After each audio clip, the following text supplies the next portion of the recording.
So, my roommate Dave decided that he was going to try his hand at making homemade pasta. Now, Dave isn't exactly what you'd call a culinary genius. The last time he tried to make toast, we ended up calling the fire department, so naturally, I was a bit skeptical. But hey, everyone deserves a second chance, right?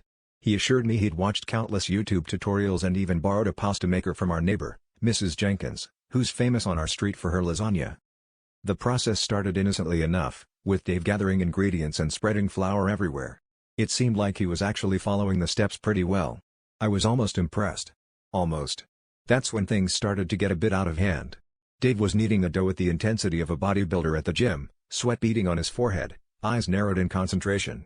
Suddenly, with a mighty swing, the dough slipped from his flour-covered hands and launched itself towards the ceiling like a doughy UFO. It stuck there, as if defying gravity, right above our heads.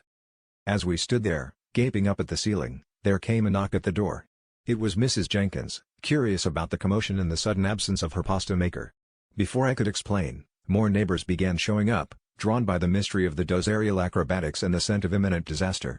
It quickly turned into an impromptu neighborhood gathering, with everyone offering suggestions on how to get the dough down.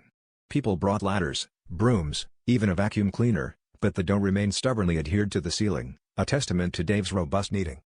Finally, after much debate and several failed attempts that only seemed to add more flour to the chaos, Dave had an idea. He borrowed a small portable fan from Mrs. Jenkins, pointing it upwards to create a makeshift windstorm.